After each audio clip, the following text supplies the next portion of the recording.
अब एमसीयू में magic users की कोई कमी नहीं है, बस फ़र्क इतना है कि कोई बहुत ज़्यादा पावरफुल है और कोई अभी मैजिक सीख रहा है। पर आज हम बात करने वाले हैं top 7 most powerful magic users इन मार्वल सिनेमैटिक यूनिवर्स। वैसे ये लिस्ट टॉप 10 होने वाली थी, पर ओडिन, फ्रीगा और डोरमामू को हमने इस लिस्ट में नहीं लिया है क्योंकि ऑन स्क्रीन इन्होंने ना के बराबर मैजिक यूज़ किया है। तो अब लिस्ट को शुरू करते हैं। Number 7, Wong. अब वोंग प्रेजेंट टाइम में सोर्सरर सुप्रीम है क्योंकि डॉक्टर स्ट्रेंज स्नैप की वजह से 5 साल गायब था। अब वैसे देखा जाए तो वोंग एक लाइब्रेरियन है जिसका काम है मैजिक बुक्स को प्रोटेक्ट करना, पर वोंग ने 2 बार एवेंजर्स की मदद भी की है। अब वोंग सोर्सरर सुप्रीम बना है जिसका मतलब उसे कई सारे हार्ड मैजिक स्पेल कास्ट करने आते हैं और हमने कई बार वोंग को मैजिक यूज़ करते हुए देखा भी है। वोंग जो मैजिक यूज़ करता है उसे एल्ड्रिच मैजिक कहा जाता है। इस मैजिक से वोंग टेलीपोर्टेशन गेट बना सकता है, मैजिक शील्ड, वेब्स और भी बहुत कुछ कर सकता है, जैसे कल ऑब्सिडियन का हाथ काट देना या फिर इल्यूजन बनाकर दिखाना कि इन्फिनिटी स्टोन्स का जन्म कैसे हुआ, या फिर शील्ड बनाकर थैनोस के रेन फायर से खुद को और अपने साथियों को प्रोटेक्ट करना। और एबोमिनेशन को जिस तरीके से हराया था उसे हम कैसे भूल सकते हैं। नंबर 6, काइसिलियस। अब काइसिलियस तो अपनी ज़िंदगी जी रहा था, पर अपने बेटे और वाइफ के मौत के बाद वो एंशिएंट वन से मिला और 20 साल ट्रेनिंग करने के बाद वो एंशिएंट वन का सबसे बेस्ट स्टूडेंट बन गया।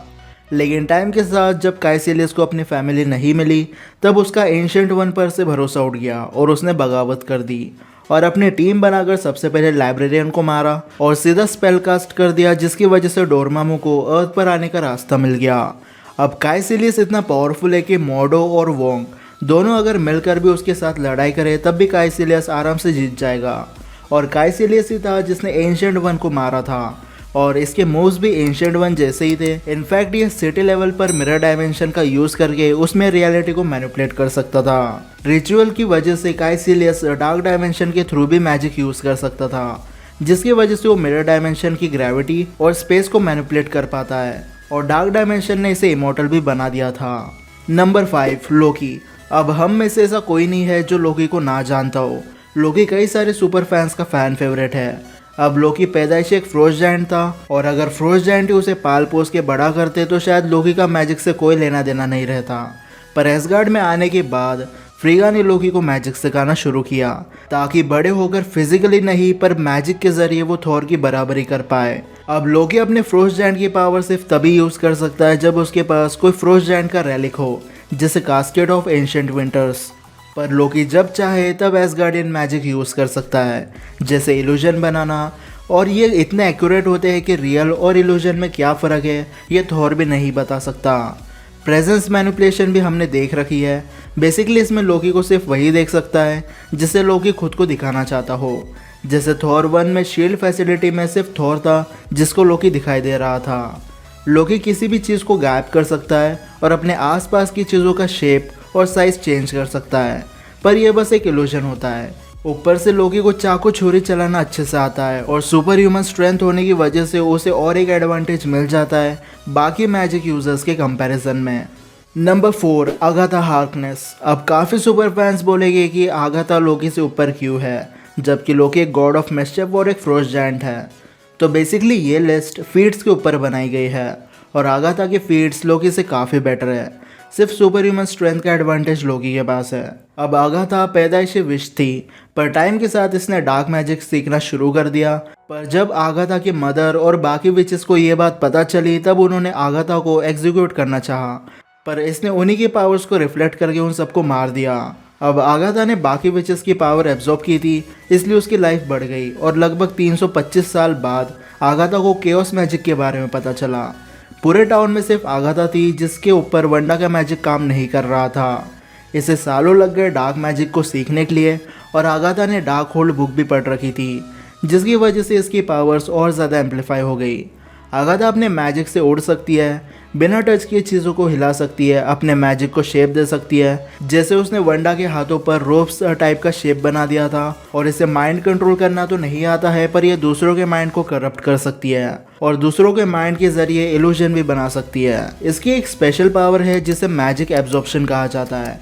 फिर सामने वाली की मर्जी हो या ना हो, आगाथा मैजिक यूजर्स की पावर एब्जॉर्ब कर सकती है और मैजिक रियून्स को कास्ट करके ये दूसरे मैजिक यूजर्स के पावर को न्यूट्रलाइज कर सकती है। Number 3, ancient one. अब एक टाइम हुआ करता था जब एंशिएंट वन को सोर्सरर सुप्रीम कहा जाता था, और जब 2012 में एलियंस ने न्यूयॉर्क पर अटैक किया था तब किसी को ये बात नहीं पता थी, पर एंशिएंट वन भी चित्तौरी आर्मी से फाइट कर रही थी। अब एंशिएंट वन की जो पावर्स है उसका हमने शायद सिर्फ 10% देखा होगा, क्योंकि लाइब्रेरी में जितने भी बुक्स थे एंशिएंट वन ने सबको पढ़ रखा था। लेकिन कुछ पावर्स को एंशिएंट वन सबसे ज़्यादा यूज़ करती है, जैसे अपने आप को या किसी और को एस्ट्रल फॉर्म में ले जाना, डायमेंशन में ट्रैवल करना, पोर्टल्स बनाना और मिरर डायमेंशन में रियलिटी को मैनिपुलेट कर देना। व्हाट इफ में तो एंशिएंट वन ने डॉक्टर स्ट्रेंज की 2 पर्सनैलिटी बना दी थी और सेंचुरीज तक डॉक्टर स्ट्रेंज को बात पता नहीं चली। और अपनी पावर्स को एम्पलीफाई करने के लिए एंशिएंट वन डार्क मैजिक से भी पावर ड्रॉ कर सकती है, और यही डार्क मैजिक एंशिएंट वन को इमॉर्टल बना देता है, मतलब इसकी एज बढ़ती नहीं है। ये बात अलग है कि कोई अगर जानबूझकर इसे मार दे तो ये मर जाएगी। Number 2, doctor strange. अब डॉक्टर स्ट्रेंज जो मैजिक यूज़ करता है उसे एल्ड्रिच मैजिक कहा जाता है। एंशिएंट वन के हिसाब से इस मैजिक को यूज़ करने के लिए यूज़र को दूसरे डायमेंशन की एनर्जी को चैनलाइज करना होता है। अब एल्ड्रिच मैजिक काफ़ी पावरफुल है, इससे कई सारे वेपन्स बनाए जा सकते हैं। और तो और इन्फिनिटी वॉर में डॉक्टर स्ट्रेंज अपने मैजिक के दम पर 4 इन्फिनिटी स्टोन से लड़ गया था, और इसी मैजिक से मल्टीवर्स के विलन यहाँ आ गए थे। और नो वे होम में डॉक्टर स्ट्रेंज ने पीटर पार्कर की पर्सनैलिटी को भी मिटा दिया, और ये सब डॉक्टर स्ट्रेंज ने बिना किसी डार्क डायमेंशन के एनर्जी को यूज़ करके किया है। और अब मल्टीवर्स ऑफ द मैडनेस में तो हमें डॉक्टर स्ट्रेंज के और ज़्यादा पावरफुल स्पेल्स देखने मिलेंगे। Number 1, Scarlet Witch. अब मैं मानता हूँ कि डॉक्टर स्ट्रेंज को स्कारलेट विच से ज़्यादा पावरफुल स्पेल कास्ट करना आता है, पर एल्ड्रिच मैजिक को यूज़ करने के लिए एक तो मंत्र बोलना पड़ता है या फिर हाथों की मूवमेंट्स करनी पड़ती है। पर वंडा जो केओस मैजिक यूज़ करती है उसमें स्पेल कास्ट करने के लिए कोई मंत्र या उंगलियों को उल्टा सीधा नहीं करना पड़ता है।